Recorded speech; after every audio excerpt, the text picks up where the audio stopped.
The Voice TV komeza dukurikira ukora subscribe n'utari wakora subscribe ubundi ugezweho amakuru agiye atandukanye. Uyu munsi rero tubikugezaho inkuru y'umucamugongo y'umuhanzi Kizito Mihigo umaze kwitaba Imana yiyahuye nk'uko polisi y'u Rwanda ibivuga. Polisi y'u Rwanda rero yatangaje ko mu rukerera rwo kuri uyu wa mbere tariki ya 17 Gashyantare 2020 ahagana saa 11 Kizito Mihigo w'imyaka 38 wari ufungiye kuri station ya polisi Remera yasanzwe yiyahuye arapfa.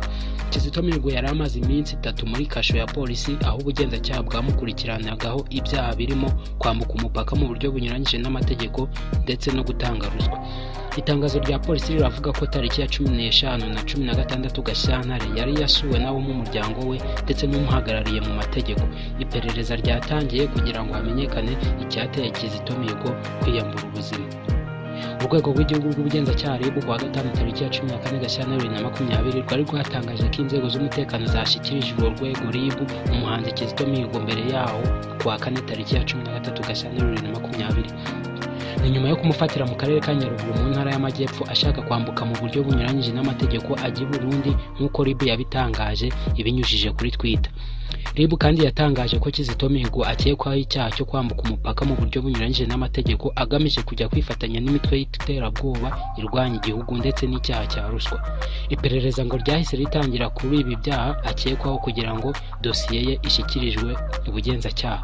Kizito Mihigo ni umwe mu bagororwa bari barahawe imbabazi na Perezida Paul Kagame mu bubasha abiherwa n'amategeko. Icyo gihe Perezida Kagame yakuriyeho Kizito Mihigo na Ingabire Umuhoza Victoire hamwe n'abandi bagororwa 2,238 ibihano by'igifungo bari barakatiwe bari basigaje. Byatangajwe mu itangazo inama y'abaminisitiri yashize ahagaragara ku mugoroba wo kuwa gatanu tariki ya 14 Nzeri 2018 nyuma y'imyanzuro yafatiwe mu nama yari iyobowe na Perezida Paul Kagame. Iyo nama kandi yemeje ko abo bagororwa bose ari 2,140 bari bujuje ibiteganywa n'amategeko.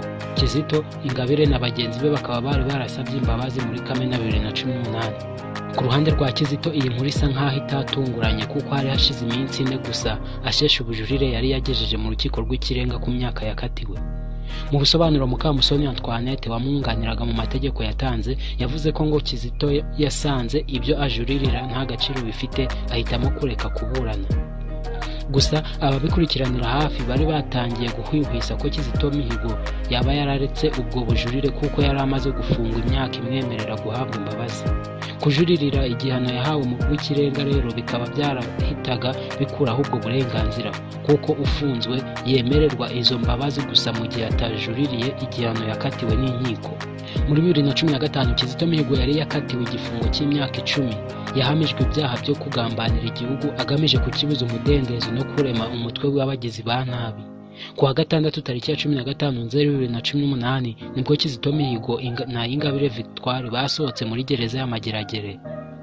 Bagisohoka muri gereza y'Amageragere umuhanzi Kizito Mihigo na Ingabire Umuhoza Victoire bashimye umuyobozi mukuru w'igihugu by'umwihariko Perezida Paul Kagame. Nubwo buri wese yasohotse ukwe ariko bose bari bahuriye ku mashimwe atagira ingano ndetse n'amarangamutima y'imbabazi bahawe na Perezida Kagame. Kizito Mihigo yatangaje ko yizeye ko aziyunga n'ubuyobozi bw'u Rwanda by'umwihariko Perezida Paul Kagame. Kizito wari ufungiye kugambanira igihugu yabitangarije abanyamakuru nyuma y'iminota mike arekuwe. Ingabire Victoire we yashimye Perezida Kagame ko yumvise icyifuzo cye agahabwa imbabazi. Nawe yemeje ko yari yizeye imbabazi za Perezida Kagame nk'umuntu yari asanzwe azi kugira impuhwe. Yanavuze kandi ko muri gereza yahasanze ubumuntu atakekaga. Yagize ati ndashimira inzego z'ubutabera abashinzwe imfungwa kuko aho twari turi bubahirizaga ubumuntu. Icyo gihe kandi umuyobozi w'urwego rushinzwe imfungwa n'amagereza Rwigamba George yemeje ko Ingabire na Kizito banditse basaba imbabazi kandi bakumvwa kuko baranzwe no kwitwara neza mu myaka bari bamaze mu gihano. Reka tubasomere itangazo polisi y'u Rwanda yasohoye rivuga iby'urupfu rwa Kizito Mihigo. Mu rukerera rwo kuri uyu wa mbere tariki ya 17 Gashyantare 2020 ahagana saa 11 Kizito Mihigo w'imyaka 38 wari ufungiye kuri station ya polisi Remera yasanzwe yiyahuye arapfa. Kizito Mihigo yari amaze iminsi 3 muri kasho ya polisi aho ubugenzacyaha bwamukurikiraniragaho ibyaha birimo kwambuka umupaka mu buryo bunyuranyije n'amategeko ndetse no gutanga ruswa. Polisi y'u Rwanda ikomeza ivuga ko tariki ya 15 na 16 Gashyantare yari yasuwe n'abo mu muryango we ndetse n'umuhagarariye mu mategeko. Polisi y'u Rwanda ikomeza ivuga ko iperereza ryatangiye kugira ngo hamenyekane icyateye Kizito Mihigo kwiyambura ubuzima. Ikaba ari itangazo ryashyizweho umukono n'umuvugizi wa Polisi y'u Rwanda CPGB Kabera. Ni The Voice TV, komeza dukurikira.